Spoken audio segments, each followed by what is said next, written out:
Welcome back to Psalms today. We're into book 4 now, new look, same big book, the big book of Psalms. We're in Psalm 90. And Psalm 90, when you first read it, can feel a little bit depressing, a bit discouraging.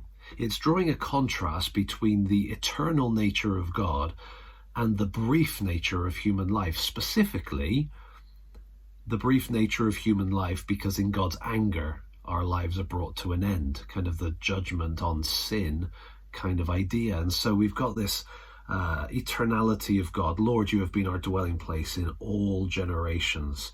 Before the mountains were brought forth, or you had formed the earth and the world, from everlasting to everlasting, you are God. God is forever.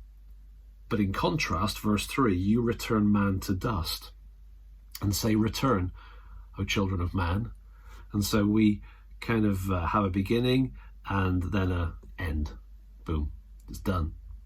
And in contrast, if you sort of look at the eternality of God and the brevity of human life, verse 4 kind of puts those together. 1,000 years in your sight, from God's perspective, 1,000 years, which seems such a long time for us, they're but as yesterday when it is past, or as a watch in the night, something that for us is gone in an instant. For God, 1,000 years is as nothing. And so we've got this significant contrast taking place here in verse 4, establishing this reality that God is forever, we sinners are not. And so as you come down, further down in the Psalm, verse 9, it says this, for all our days pass away under your wrath. We bring our years to an end like a sigh. The years of our life are 70, or even by reason of strength 80.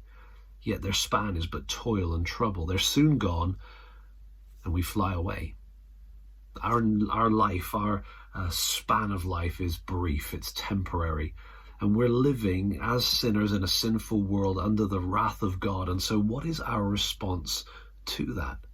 When you first read Psalm 90, it feels like I said, a bit dark, a bit discouraging, like, whew, this is bleak. But actually, this is the thing I want us to notice about Psalm 90, is that there's a contrast in there, not just between God's eternality and our temporary brevity of life. There's a contrast between our natural response to that, the sort of bleakness, discouragement type of response, where we might pull away, we might look away, we might dwell on other psalms that are more encouraging at first glance. There's a contrast between that and what actually happens. If you look closely as you're reading through the psalm, you'll see that there's actually a benefit to recognizing the eternality of God and the brevity of life. There's a benefit, an encouragement, an application for us, and it kind of comes towards the end. I won't read all the final verses. I want you to be able to discover some of it for yourself. But notice this. He says, so teach us to number our days. We're the ones with the brief life. God, you've got the whole perspective. You've got all of eternity from which to see it. So teach us to number our days, that we may get a heart of wisdom. Sorry, I didn't mean to cross that out. That looks a little bit antagonistic, doesn't it? I didn't mean that at all. There we go. That we may get a heart of wisdom. Return, O Lord.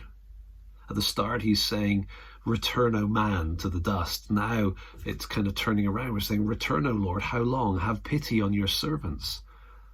Look at this. Satisfy us in the morning with your steadfast love, that we may rejoice and be glad all our days. This language of being satisfied and rejoicing, making us glad for as many days as you have afflicted us and for as many years as we have seen evil.